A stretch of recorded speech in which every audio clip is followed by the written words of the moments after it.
Olá, sejam todos muito bem-vindos ao Instituto Teológico Fé Razoável. Hoje nós vamos estar fazendo um resumo sobre a filosofia medieval. Não se esqueça de se inscrever no canal e deixar o seu gostei, e também compartilhar esse resumo, ok? Então vamos lá? Filosofia medieval.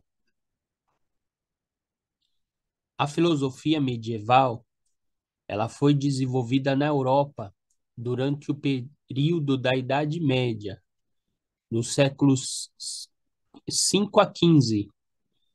Trata-se de um período de expansão e consolidação do cristianismo na Europa Ocidental. A filosofia medieval tentou conciliar a religião com a filosofia, ou seja, a consciência cristã com a razão filosófica e científica. Isso pode parecer paradoxal, paradoxal em nossa época, mas naquele tempo era perfeitamente compreensível. Hoje parece ser uma loucura. É isso que aqui está falando, a filosofia junto com a religião, ou a filosofia junto com a teologia, né? As principais características da filosofia medieval são inspiração na filosofia clássica, que é a grego-romana, união da fé cristã e da razão, utilização dos conceitos da filosofia grega ao cristianismo, busca da verdade divina. Muitos filósofos dessa época também faziam parte do clero ou eram religiosos. Nesse momento, os grandes pontos de reflexão para os estudiosos era a existência de Deus, a fé e a razão, a imortalidade da alma, a salvação, o pecado, a encarnação divina, o livre-arbítrio, dentre outras questões. Segundo assim, as reflexões desenvolvidas no medievo, ainda que pudesse contemplar os estudos científicos, não podia se contrapor à verdade divina relatada pela Bíblia. Ou seja, nessa época, a filosofia ela era serva.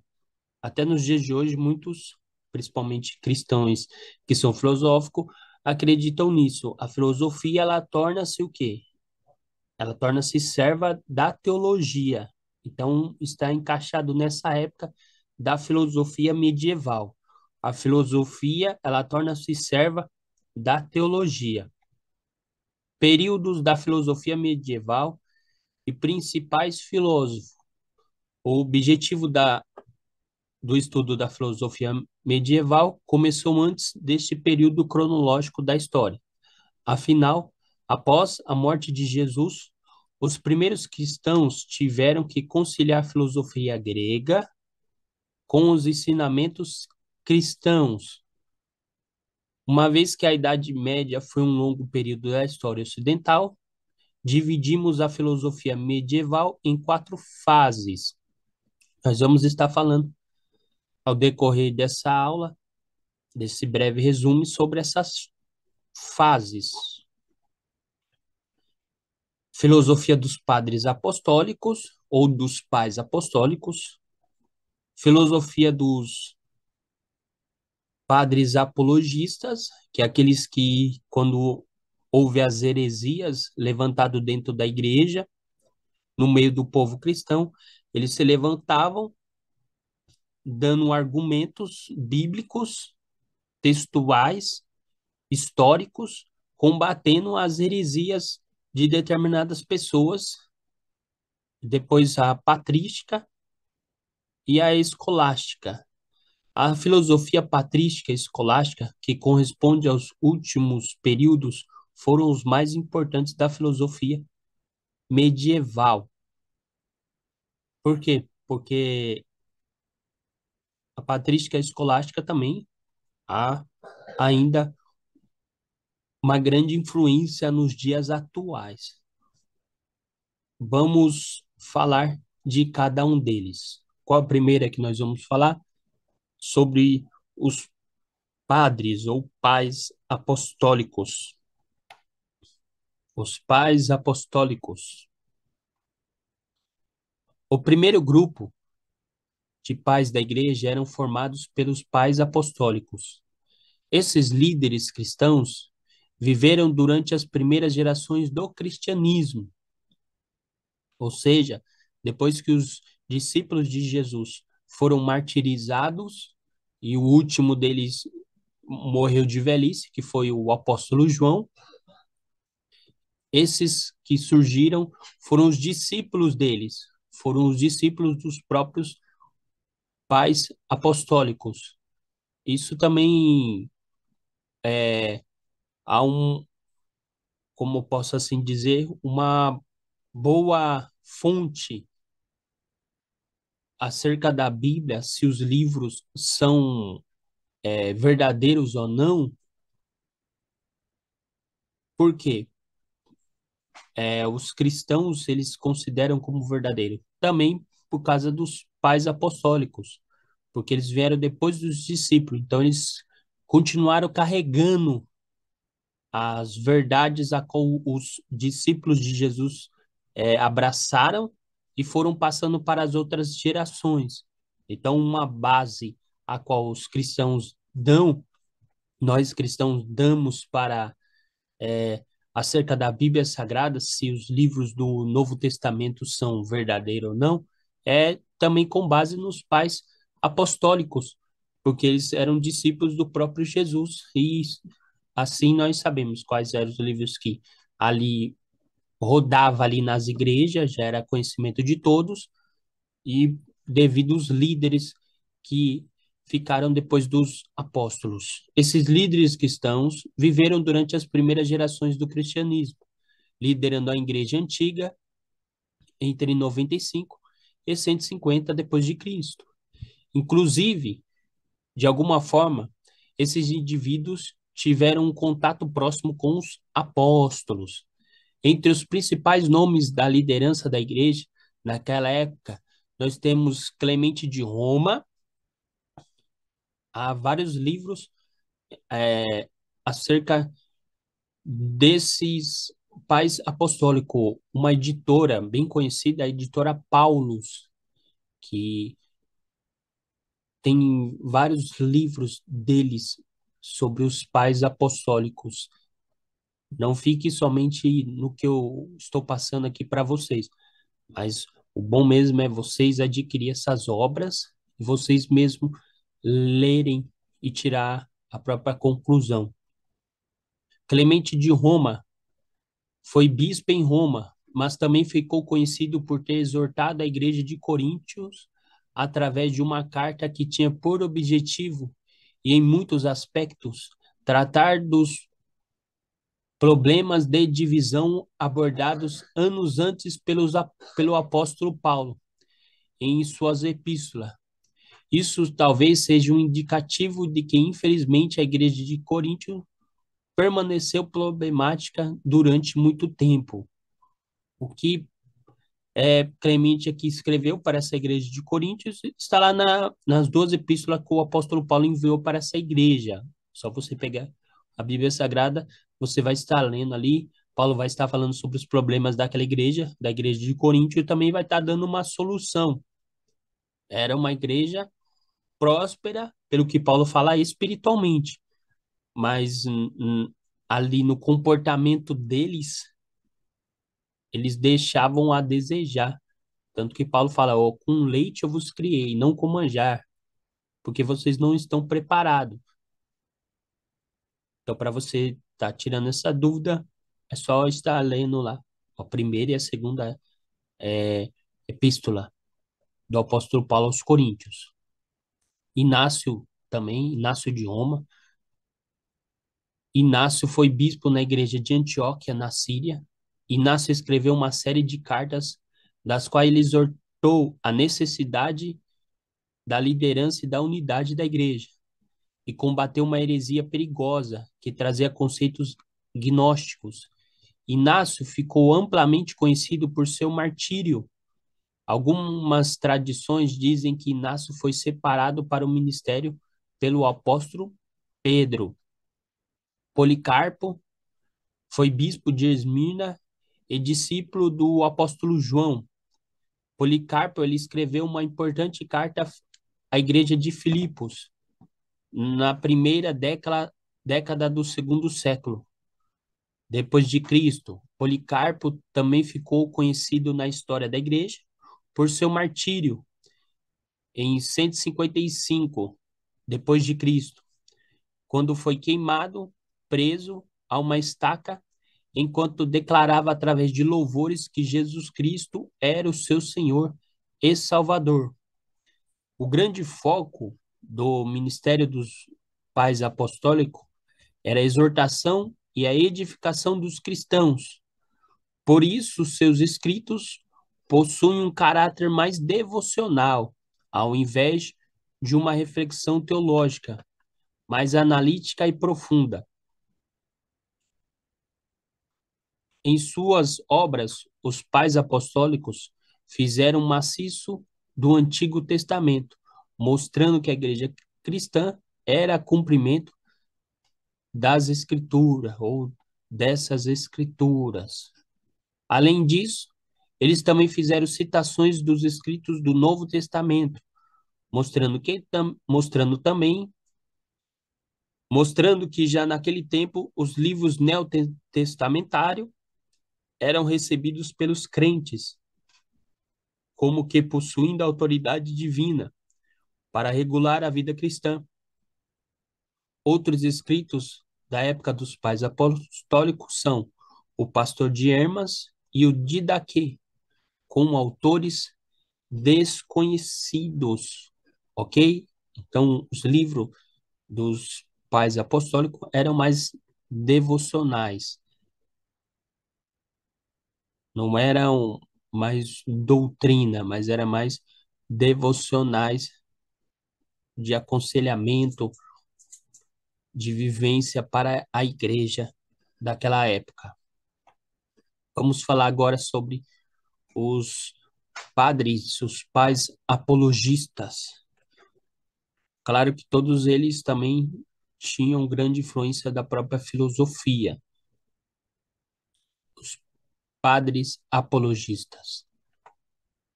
Os chamados padres apologistas foram aqueles cristãos que, a partir do século II, depois de Cristo, eles escreveram em diálogo com a filosofia, ou seja, eles utilizavam a filosofia para fazer os seus escritos e utilizavam a filosofia também para auxiliá-la na defesa do próprio evangelho. Dessas da sua fé, a fim de defesas da sua fé, a fim de obter o conhecimento legal para ela diante do império. A obra de Justino Marte foi inserida nesse período. Mas quem são os apologistas? Outros apologistas desse período são Aristides de Atenas, ele é autor da Epístola Diogneto, Aristo de Pela, Tarciano, Justino Marte, Melitão de Sardes, Atenágoras de Atenas, Teófilo de Antioquia, Irineu de Lyon, Orígenes, esse é bem conhecido, Irineu de Lyon e Orígenes são bem conhecidas. Orígenes, se eu não me engano, ele foi até apelidado de o Boca de Ouro. Ele não era um bom exegeta, mas ele falava muito bem, a sua oratória era muito boa. Então ele foi apelidado de o Boca de Ouro. Hipólito de Roma, Tertuliano, Minúcio Félix, Cipriano de Cartago e Vitorino de Petal, ok? E quem eram os principais apologistas? Os principais, dentre os apologistas, pode ser apontado alguns de seus mais importantes representantes. Aristides, Justino, Minúcio Félix, Tertuliano,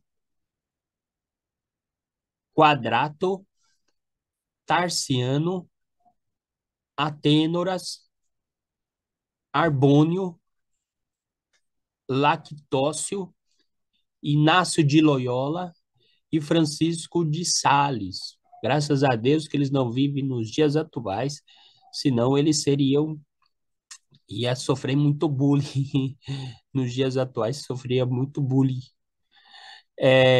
O que faziam os apologistas? Na patrística, chamava-se apologistas alguns que, sobretudo no século II, se dedicaram a escrever apologias ao cristianismo. Apologias é o que? Defesas ao cristianismo, usando alguns temas e argumentos filosóficos, notadamente platônicos e estoicos, que se mostraram compatíveis com a revelação cristã.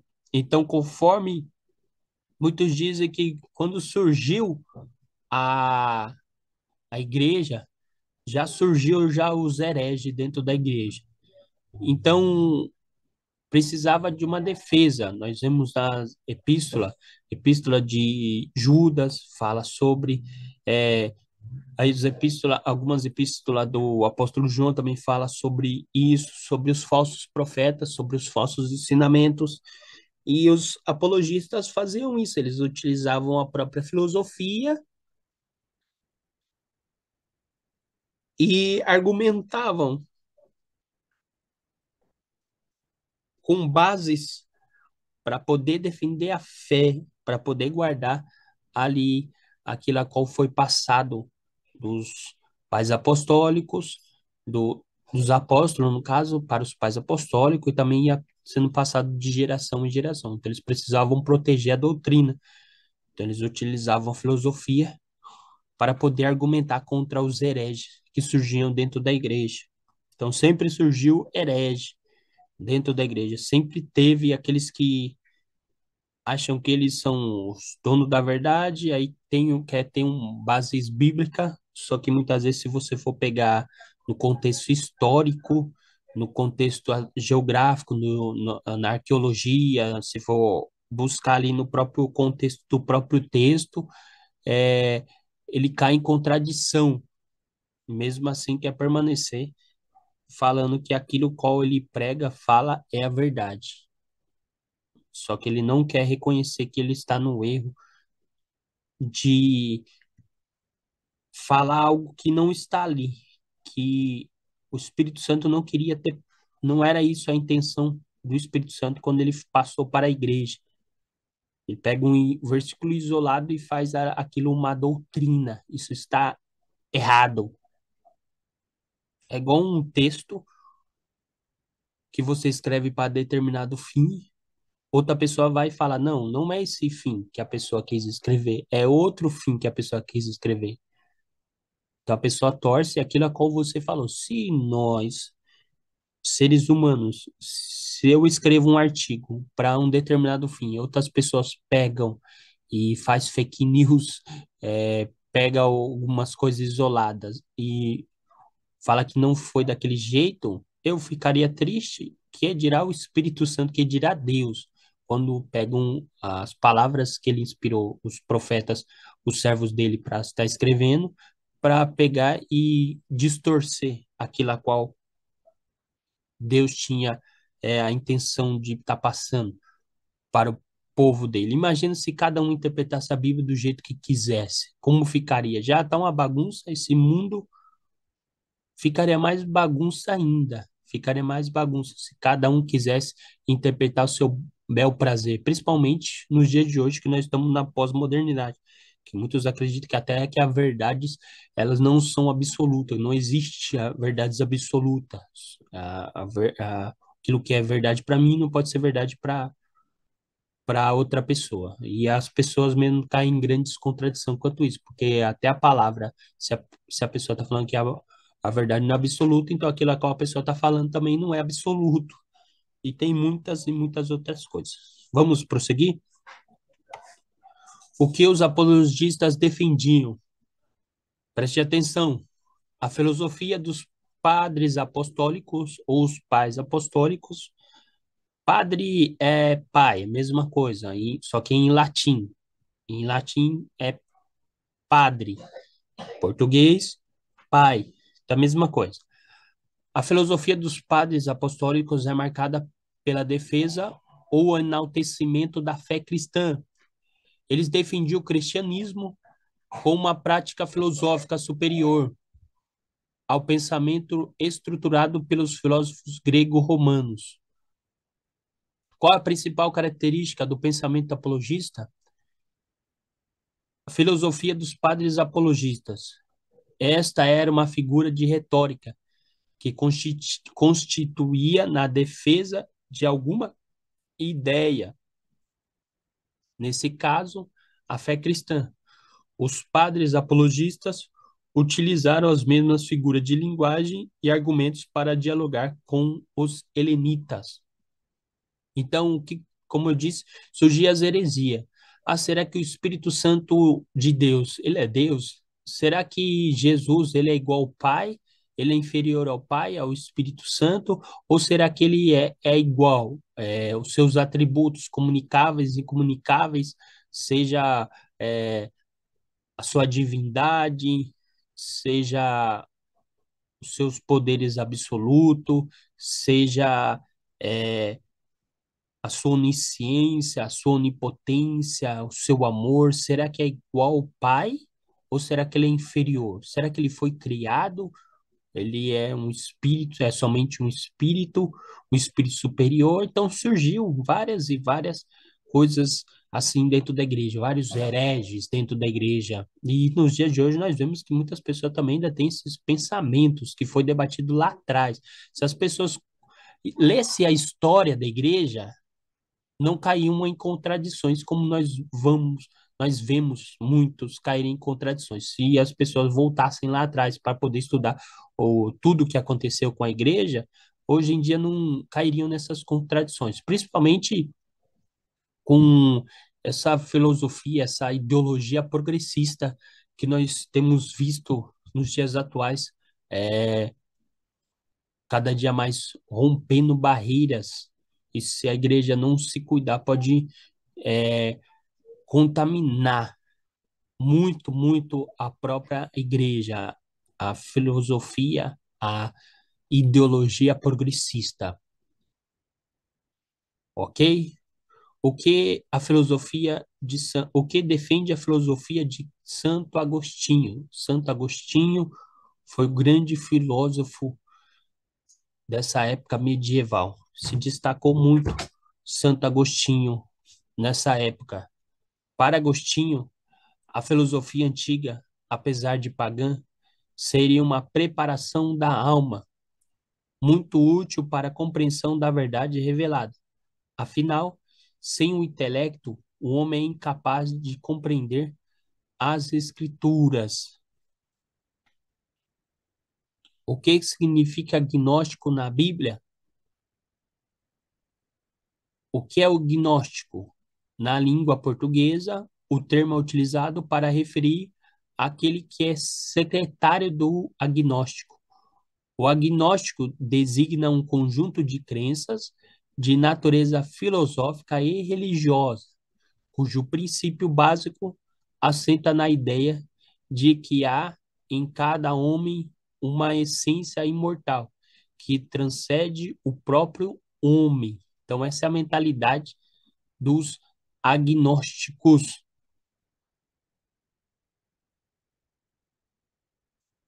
Eles acreditavam nisso, que em cada homem há uma essência imortal que transcende o próprio homem. A base bíblica para isso? Eles não conseguiram mostrar com bases bíblicas. Há versículos isolados que muitas vezes eles colocam lá para dizer que há uma base bíblica, mas não há. O que é apologética segundo a bíblica? Significado da apologética é substantivo feminino, teologia. Pensamento que afirma ser a fé comprovada pela razão.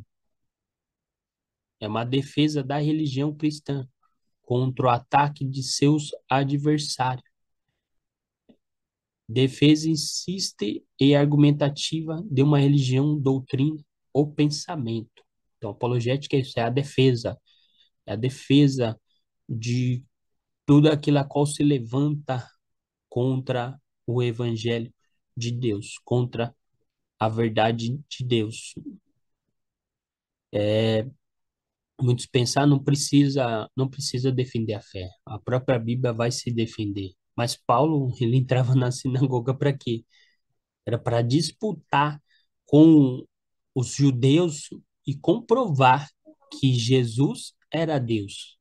Ele foi lá no Areópago e ele fez isso também com os próprios estoicos, com aquele povo que ali estava, os filósofos, poetas que ali estavam. E ele foi o quê? Para comprovar. Tanto que Paulo olha ao redor e vê vários altares ali. Ele vê um altar que não tinha nada.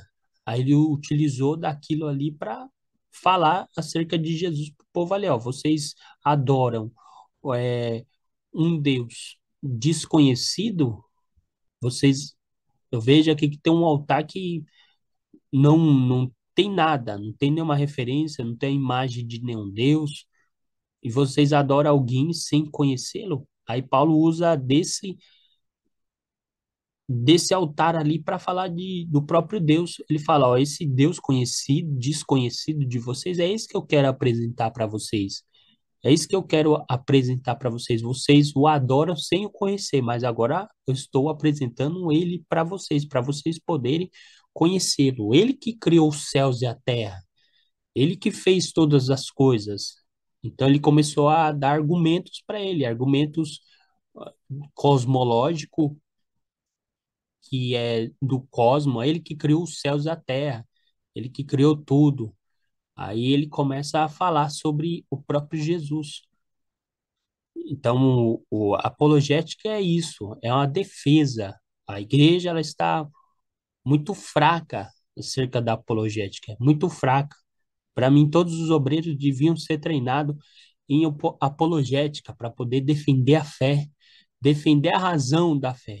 Alguém te perguntar acerca da sua fé, será que você vai conseguir estar argumentando da razão, ter bases bíblicas, ou você vai se fechar no seu mundinho e vai deixar que a sua fé seja atacada? Vai só ficar pensando, é o Satanás, é o diabo, é o diabo. Muitas vezes você responder no argumento de determinada pessoa, você pode ganhar ela para Jesus. Você pode semear uma palavra ali no coração dela e logo, logo Deus pode fazer a obra dentro do coração dela, porque através de você combater, você está combatendo e desfazendo as armaduras do inimigo, as armaduras, o coração de pedra, ele está sendo esmagado pela palavra de Deus, ok? Vamos falar agora sobre a patrística. A patrística. A filosofia patrística foi um período que se iniciou com a transição entre a antiguidade e o medievo. Marilena de Chau, ela destaca que a filosofia patrística inicia-se com as epístolas de São Paulo, do apóstolo Paulo, e o Evangelho de João, e termina no século VII. É importante ressaltar que o período patrístico foi um período de mudança e transição do pensamento. Aqui eu acabei escrevendo tudo junto, aí ficou desse jeito. É importante ressaltar que o período patrístico foi um período de mudança e transição do pensamento. Ele situa-se cronologicamente entre a antiguidade e a Idade Média. E filosoficamente pode ser distinta, pode pode ter distintas classificações. Tchau classifica a patrística como um período distinto da filosofia, que não se encontra nem na filosofia antiga, como também não se encontra na filosofia medieval. Porém, há um consenso de classificar a filosofia patrística como parte da filosofia medieval, junto à filosofia escolástica, que daqui a pouco nós vamos estar falando sobre ela também. Pois os temas e o modo de pensar dos pensadores patrísticos aproximavam-se totalmente da teologia cristã e do conhecimento religioso. A patrística recebeu esse nome por obrigar os primeiros padres, os pais da Igreja Católica, em seu início, essa filosofia serviu ao pensamento cristão por meio dos apologistas do cristianismo, pois o pensamento cristão do século III depois de Cristo não era bem difundido na Europa. Então, através deles, os pais da igreja começou a ser mais difundido através dos apologistas. Característica e significado da patrística. A filosofia patrística surgiu em uma época difícil para o cristianismo, em virtude da prolongação do cristianismo como religião oficial, aceita pelo Império Romano. Os cristãos ainda sofriam perseguições e retaliações, além de não terem muitos adeptos em várias localidades europeias. O primeiro movimento da patrística era composto pelos primeiros professores da fé cristã e pelos padres apologistas, que tinham a missão de fazer uma defesa do pensamento cristão. Entre os apologistas, alguns escolheram o caminho de união da filosofia grega pagã com o cristianismo, como Justino, e outros defenderam a total exclusão e repercussão da filosofia pagã grega. Ou seja, Justino ele não queria usar a filosofia daquela época, a filosofia grega, para poder argumentar acerca das coisas da fé, acerca das coisas cristãs. Ele falava que tinha que excluir, era somente o evangelho, não precisava da filosofia. Isso que ele defendia. Ele defendia a total exclusão da filosofia pagã grega, como Tertuliano também. E durante muito tempo, a visão apologista defendida por Justino prevaleceu, inclusive no período filosófico posterior, que é a escolástica. A filosofia serviu, nesse caso, de alicerce para a formulação de uma teologia cristã.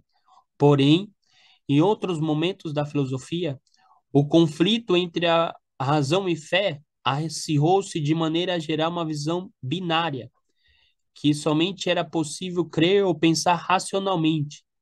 Em outros períodos, os domínios da fé e da razão foram drasticamente separados, sendo cada um cultivado por sua distinta importância. Outra característica do período patrístico é a influência de Platão, que foi um pensador grego amplamente estudado, traduzido e difundido, que aqueles que recorriam à filosofia grega, o pensamento platônico difundido para os patrísticos, advenham do chamado neoplatonismo. Quem seguiu essa linha foi o próprio Agostinho de Hipona, corrente filosófica que estudou, classificou e formulou teorias filosóficas próprias a partir dos escritos deixados por Platão. Os principais expoentes neoplatonismos do século III foi Porfírio, que ele era discípulo de Plotino, que reformulou partes do pensamento neoplatonismo, e introduziu novas questões, como a questão dos universais, baseado na filosofia aristotélica. O neoplatonismo tomou certo destaque em relação ao aristotelismo durante a patrística, principalmente por conta da maior proximidade das obras de Platão com o pensamento cristão. Então, a filosofia patrística, a filosofia, ela teve uma influência. No caso, a teologia medieval, ela teve uma influência. Muitos não queriam utilizar dessa influência que tinha, que era a filosofia de Platão. Outros utilizavam essa grande influência que havia ali naquele período. Apesar dos esforços de Boécio pela tradução de Aristóteles, não a partir do original em grego, mas a partir de traduções árabes, o aristotelismo somente ganhou força dentro da filosofia medieval no início do pensamento de Tomás de Aquino, já no período escolástico, posteriormente. Passando os períodos dos apologistas, alguns nomes sobressaem como Boécio, reconhecido tradutor e comentador de Aristóteles e da obra Isagoge e de Porfírio e Agostinho de Hipona. Então, esses que se destacaram por utilizar muito, principalmente a Agostinho de Hipona, utilizou da filosofia de Platão para dar os seus argumentos. Se você lê as obras de Agostinho de Hipona, você vai ver que ele bebeu da filosofia de Platão. Um pagão convertido, aqui está falando de Agostinho de Hipona, ele é um pagão convertido aos 32 anos de idade, que despontou-se como principal teólogo patrístico, sendo posteriormente canonizado pela Igreja Católica, tornando-se o Santo Agostinho. A importância da patrística. A importância do período patrístico da filosofia reside principalmente no fato de que ela produziu grande parte do pensamento que daria origem a todo o sistema teológico cristão. Ao tecer uma análise criteriosa das bases do pensamento cristão, dos dogmas cristãos e de uma certa concepção teológica, podemos encontrar traços platônicos, elementos da filosofia grega.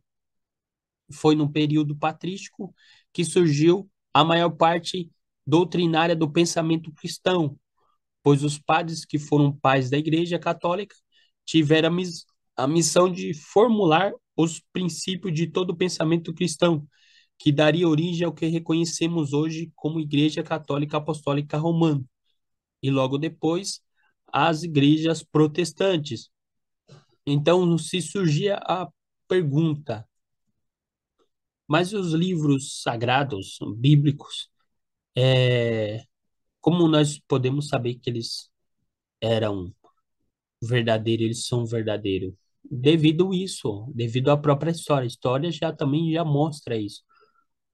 Era algo normal ali da igreja, da época depois dos apóstolos, os escritos apostólicos, o um dos primeiros livros ali do Novo Testamento, ele veio mais ou menos 10 anos, não, 50 anos depois que os apóstolos morreram. Então foi um período bem perto e automaticamente já era difundido ali a doutrina, já era difundido ali os livros para toda a igreja. Então já era um consentimento, já todo mundo já sabia, esses livros aqui já é dos apóstolos. Não tinha, não teve nenhum concílio. Depois, mais para frente, que eles acabaram fazendo um concílio devido a grandes proporções de livros que estavam surgindo, falando que também era dos apóstolos, que a igreja protestante e também a igreja católica considera como não canônico, não inspirado. Aí eles pegaram e precisaram fazer concílios, né? e só reuniu só o que já estava ali, todo mundo já sabia. Só reuniu só os livros para falar, ó, esse, os livros, que todo mundo já sabiam já. Mas era só para ter mais organização ali. Agostinho de Hipona ele foi um grande filósofo mesmo, um grande expoente da fé.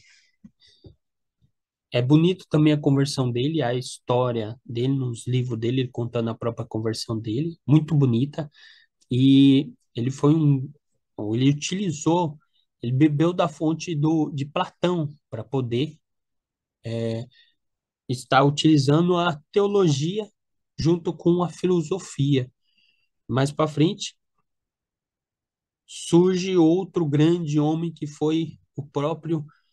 a- é, Houve Agostinho de Hipona e também houve Santo Tomás de Aquino, que também foi um grande filósofo que surgiu logo depois de Agostinho. Ficaram, pode dizer assim, no mesmo nível. Livros da patrística que você pode estar se aprofundando sobre o assunto. A patrística junto à escolástica, então Aquino, Santo Tomás de Aquino veio da escolástica, de Santo Tomás de Aquino que vem escolástica, significa escolas, que vem as escolas ali para poder estar fazendo os discípulos. Produziu diversos livros importantes para a compreensão do pensamento. A patrística, junto à escolástica, produziu diversos livros importantes para a compreensão do pensamento religioso cristão ocidental e para a formulação de um pensamento racional medieval. As obras patrísticas que merecem destaque são Hereadas, escrito por Plotino, Eneadas totaliza 54 tratados diferentes sobre diversos assuntos que vão desde ética e convívio em sociedade a problemas de ordem psicológica individuais. Ó, já lá atrás já falava sobre psicologia, apresentando uma visão cristã sustentada pela filosofia platônica. Isagoge, o clássico de Porfírio, retoma a filosofia grega de origem aristotélica para reintroduzir aspectos do método procedente de Aristóteles, formando comentários sobre a filosofia grega. O principal elemento trazido por Porfírio por meio de Isagoge é chamado questões dos universais. Há também Confissões, obra que mescla literatura e elementos filosóficos. Confissões apresenta a biografia de Agostinho. Aqui o livro que eu falei, isso que fala sobre a história de Agostinho, Confissões. Aí ele conta a sua conversão a Cristo, conta os seus momentos em que ele se encontrava-se e como ele se diz perdido antes da conversão, até os momentos que viveu, segundo ele mesmo, momentos de glória após a conversão ao cristianismo. Então, a Confissões e a biografia é muito bonita, o livro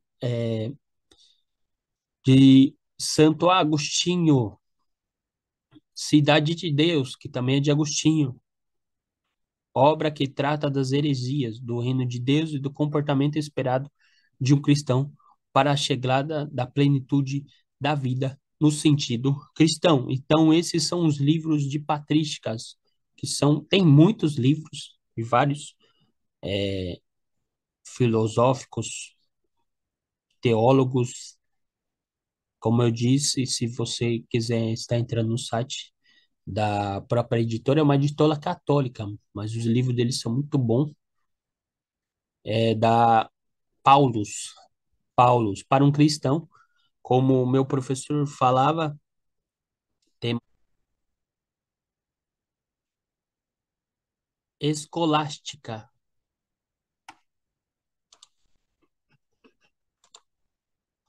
O termo escolástica refere-se à produção filosófica que aconteceu na Idade Média, entre os séculos 9 e 13 depois de Cristo. Em comparação com a patrística, vertente anterior da filosofia medieval, a escolástica está situada em um período de intensidade do domínio católico sobre a Europa, dada a necessidade de formação em larga escala de sacerdotes e da implicação cultural e educacional para a fé católica promovida pelo Império Calígio. A Igreja Católica ela criou escolas e universidades para ensinar e formar pensadores e novos sacerdotes. E essa criação das escolas motivou o nome do período. Então, o termo escolástico refere-se a isso, a criação da Igreja Católica de universidade para ensinar os formadores e pensadores sacerdotes da própria Igreja. Por isso, o termo escolástica. Característica da filosofia escolástica. Por conta da valorização cultural e do ensino, além do resgate de Aristóteles, o Império, durante a escolástica, ele teve uma intensa mobilização para o conhecimento das questões metafísica e das ciências naturais. A fé, já abordada nos escritos dos pensadores cristãos desde o século II, passa a ser encarada em conjunto com a razão. Então, se usa a fé junto com a razão, não exclui um, não exclui outro, ou não se usa só um e nem se usa só outro. Os dois, seja a fé e a razão, trabalham juntos. Nesse sentido, pensadores como Alberto Magno, Santo Anselmo e Tomás de Aquino defenderam que o combate às heresias, ao paganismo e à não aceitação de Deus ocorria por meio da formulação de teorias racionais e do conhecimento científico. As invasões mouras que levaram os árabes a disputarem o domínio da parte do atual território espanhol e português, ocorridas entre os séculos 7, foram fundamentais para a construção dos pensamentos escolásticos, pois os árabes levaram consigo os estudos mais profundos das obras de Aristóteles. Como exemplos, nós podemos destacar Averroes, que era um filósofo árabe do século XII, que influenciou os pensamentos escolásticos com seus comentários sobre Aristóteles. Tomás de Aquino, o mais importante nome da escolástica, operou em uma junção de sua interpretação de Aristóteles com ideias autorais, o que resultou no homandotomismo aristotélico, que é o ensino escolástico, que estava baseado no estudo das chamadas artes liberais, que eram formadas pelos 7 campos do conhecimento dividido em 10 grupos, a qual nós vamos estar falando sobre esses grupos. Então, a partir daí que começa a surgir a escolástica. Esse é todo o seu desenvolvimento. O primeiro grupo que nós vamos falar é o trívio. Ele consistia no estudo da gramática, a retórica e a lógica. E também tinha as artes voltadas para a linguagem. O outro é o quadrívio. Ele consistia no estudo de aritmética, geometria, astronomia e também música. E também artes voltadas para as ciências exatas e suas aplicações naturais. Vamos falar agora sobre as fases da filosofia escolástica. Para o efeito didático de catalogação, os historiadores da filosofia medieval dividem a escolástica em 3 períodos distintos. A primeira fase, essa foi caracterizada pela plena convicção da harmonia estabelecida entre a fé e a razão, advinda principalmente das ideias patrísticas, são pensadores marcantes dessa primeira fase. Do Scotus e Santo Anselmo, filósofos que elaborou em sua época ó, um argumento ontológico que provaria a existência de Deus. Um argumento ontológico é aquele que não é baseado na experiência sensível, mas é formulada apenas pelo raciocínio. Não é preciso estabelecer causas existentes e observáveis para se propor um argumento ontológico, mas apenas propor um raciocínio que faça sentido a partir dos elementos abstratos, como Deus. O argumento ontológico de Santo Anselmo pode ser assim descrito. Primeiro, imagine algo tão grande, mas tão grande, que não se pode imaginar nada maior.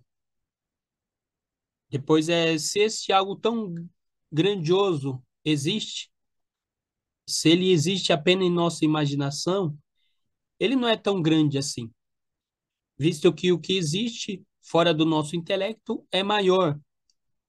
Então, se você consegue imaginar algo tão grande que não possa existir algo maior do que isso, este algo deve existir fora de sua imaginação.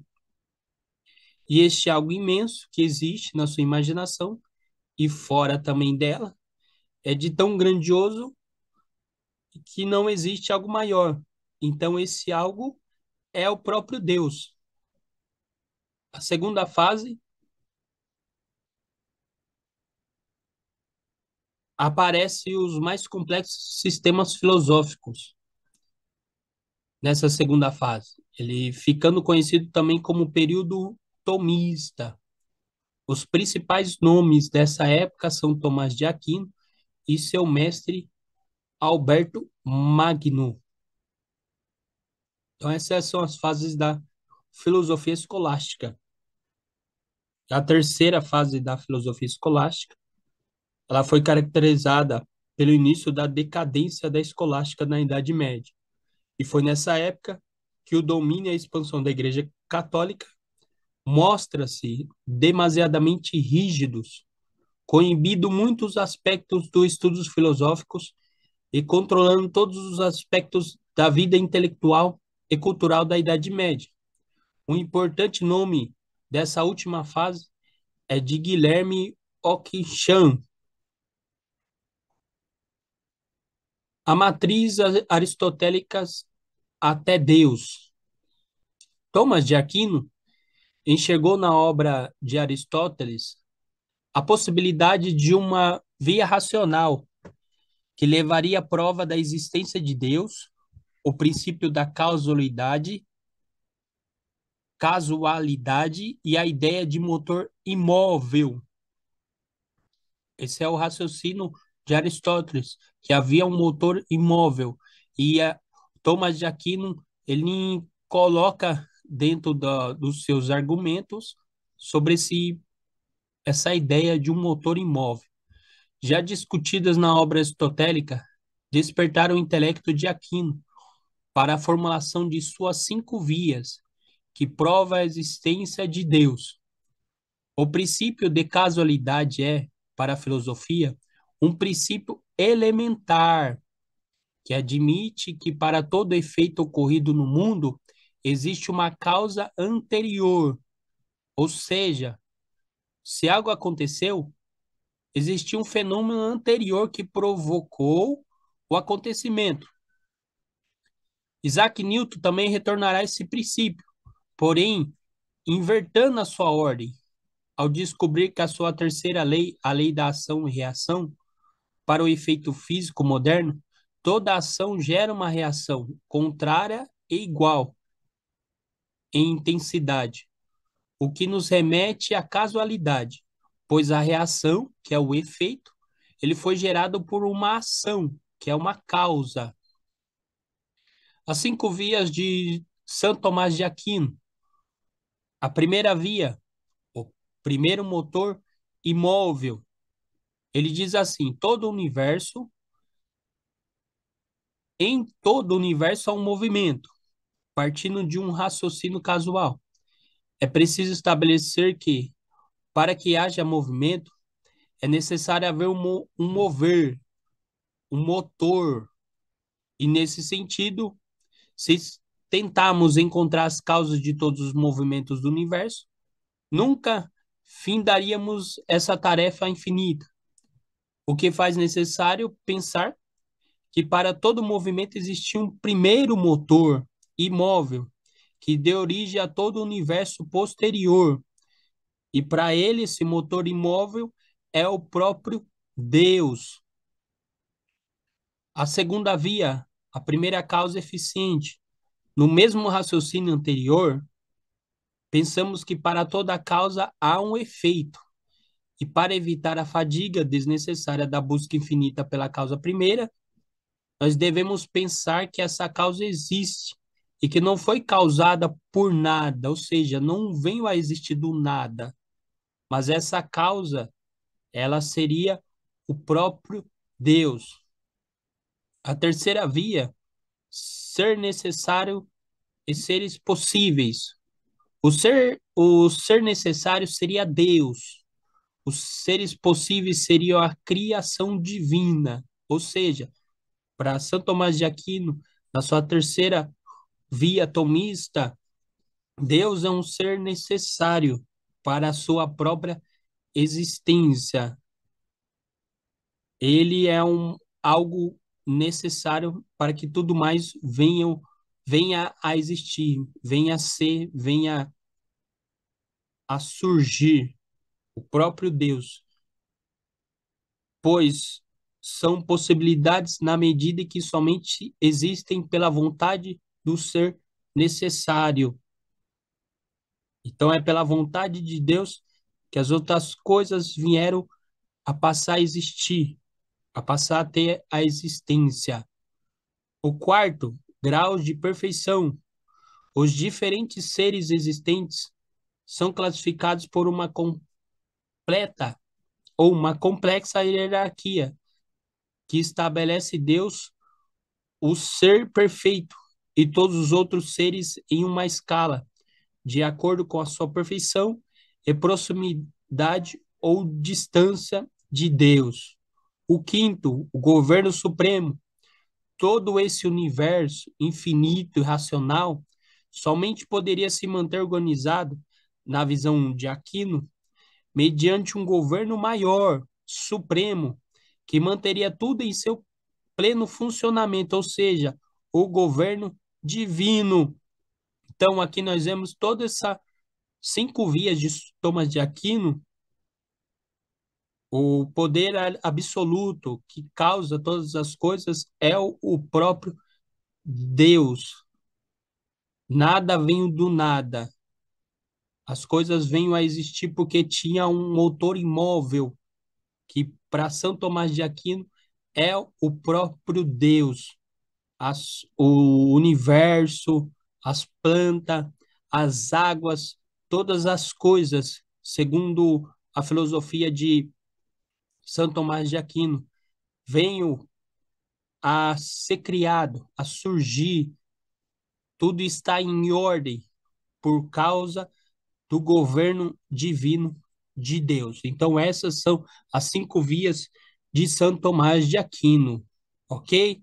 Essas são as referências bibliográficas da onde eu tirei todo o conteúdo para você poder também se aprofundar.